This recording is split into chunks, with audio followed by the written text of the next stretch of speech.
Are you willing to bet your crown on that? Alright, Shalom. I want to start off this video by giving all praise, honor, and glory to Yahweh, Bahashim Yahushua, Bahashim Ruach. I want to give double honors to my apostles and the elders of Great Millstone who rule well, and grace and peace to you elect around the four winds, believing and pushing this truth in all sincerity. May the blessing of election be upon your houses. This is your fellow servant, Ruach, from the GMS Orlando camp. And tonight, coming at you with another edition of Asking Hard Questions. All right, tonight's question through the Spirit is, are you willing to bet your crown on that? All right, are you willing to bet your crown on that? All right, tonight's lesson, it's going to be a quick hit. I just wanted to bring out this admonishment, all right, / exhortation for you elect Akim and Akwaf out there, as well as for myself, all right, to hold that fast to what you have, that no man take your crown. All right, because here in these latter days, there are a lot of crown thieves, all right, that are lurking about in the form of heresies, false prophets, all right, the affairs of this life, all right, different worldly affairs that are out here lurking for your crown. All right, and it's very important that when these things pop up, because they're going to continue to pop up, pursuing the prophecy, all right, these things must come to pass. False prophets must arise. Heresies must arise. All right, the affairs of this life must get harder for you. All right.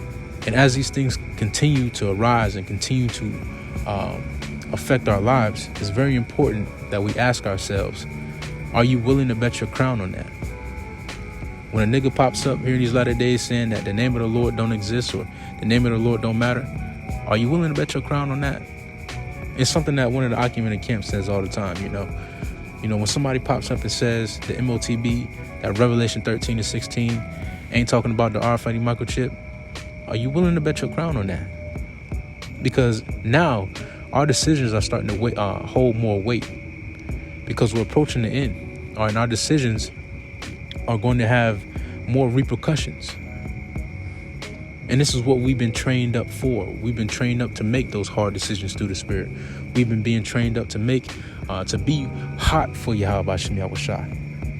And not lukewarm and not cold, because being lukewarm and cold will cause you to make the wrong decision, will cause you to lose your crown, will cause you not to follow the Spirit. So when these things pop up, ask yourself, are you willing to bet your crown on that? All right, your woman threatened to leave you because you preaching the truth too much, you don't have no time, or she threatening to take your kids. Are you willing to bet your crown on that? Are you willing to lay your crown down for that? A job, you're threatening to fire you. Are you willing to lay down your crown for that? A nigga popping up saying Jacob's trouble ain't coming, or it's gay. Are you willing to bet your crown on that? Oh, it's many books out here, brother. We got to read the book of Enoch. We got to read this book. We got to read that book. Are you willing to lay your crown down for that? Because we're coming down to the wire, man. And if you have these itching ears, man, you're gonna give up your crown. You're gonna lose your crown. You're gonna lose your crown, brother. And that's not something that we want to do. Speaking to myself first and foremost, as well as to you, Akim. All right, our decisions are starting to weigh or hold more weight. All right, and it's very important that we ask ourselves, as these things arise, all right, are you willing to bet your crown on that? And this comes through also comes with us having a solid foundation, because as these things arise, you shouldn't even question it. You should be like, I read about that. All right, the Lord said that this will come. All right, these things must come before the end comes. All right, this is just a reassurance that the scriptures are for real. You shouldn't even question if the name of the Lord exists, or that if the name of the Lord matters. You shouldn't even question what the MOTB is. You shouldn't even question if Jacob's trouble is real or not. When these things arise, your crown should get even tighter on your head. Yeah, Jacob's trouble is real. Yeah, the name of the Lord is Yahweh.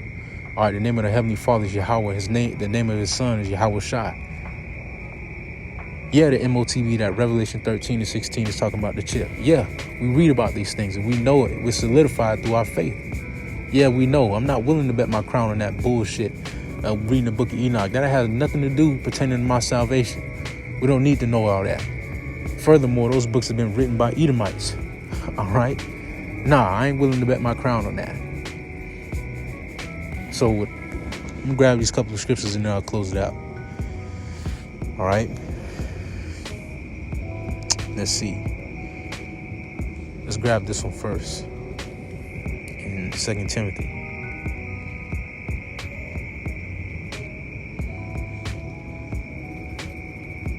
Bear with me real quick. My internet is running a little slow out here.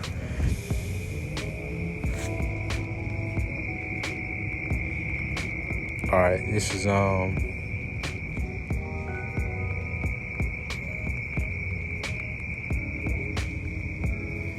2 Timothy chapter 4.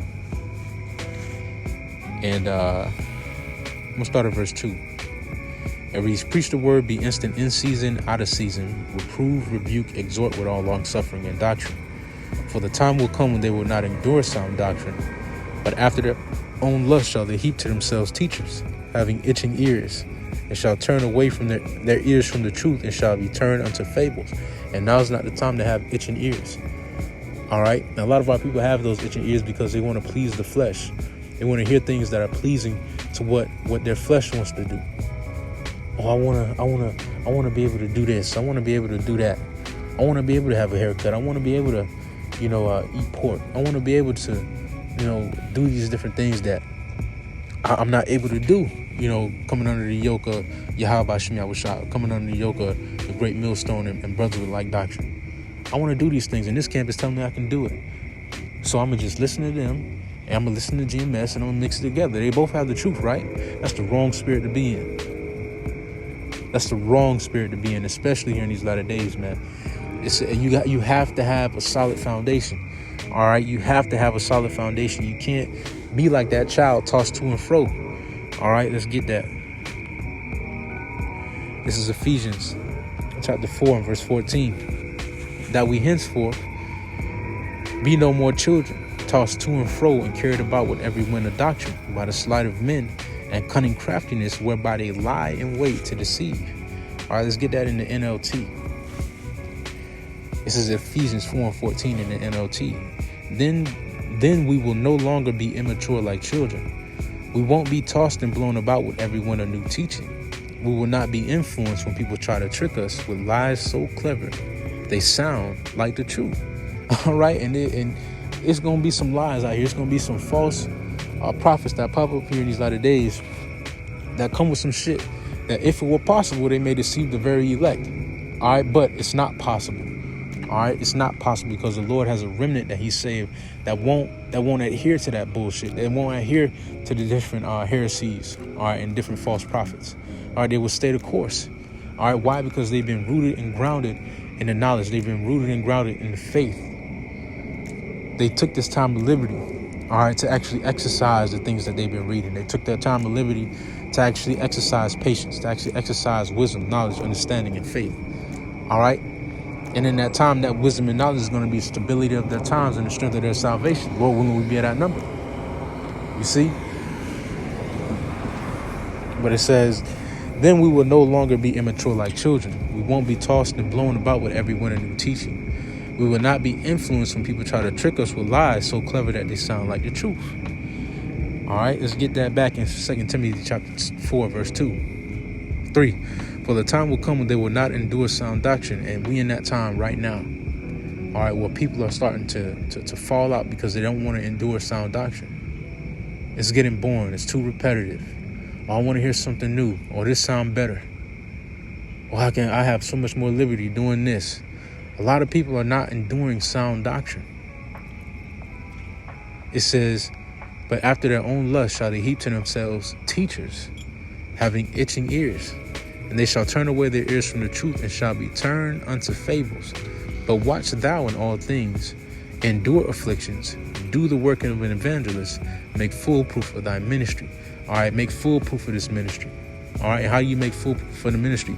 By being diligent. All right, both in studying and in works and in deed. All right, constantly reinforcing yourself. It's like We're constantly bringing that about that positive reinforcement in your spirit. All right. It says, but watch now in all things, endure afflictions, do the work of an evangelist, make full proof of thy ministry. All right. Let me grab this and then we'll close it out. This is going to be Revelation chapter 3. Start at verse 10. It reads, because thou hast kept the word of my patience, I also will keep thee from the hour of temptation, which shall come upon all the world to try them that dwell upon the earth. Behold, I come quickly. Hold that fast to which thou hast, that no man take thy crown. All right, hold fast to what you have, Akim. All right, essentially, we already have the crown. We're just waiting on Yahweh to return to place it upon our heads. Well, when will we be at that number? All right, but the crown is already here. The crown is in the form of faith, wisdom, knowledge, understanding. All things that we receive through the spirit and power of Yahweh Bashem Yahushua. We had a crown. Hold on to it. All right, the Lord is coming quickly. All right, don't slip up now. Don't slip up now, man. We almost out of here. It's not too long. It's not too much longer that Akim are going to say that before it actually happens. It's not too much longer Akim are going to be prophesying about their destruction before it actually happens. Not too much longer Akim are going to be preaching about the salvation and the mercy before it actually happens. Hold on to your crown, man. The Lord is coming quickly. Hold that fast which you have, that no man take your crown. That being said, Shalom, stay up.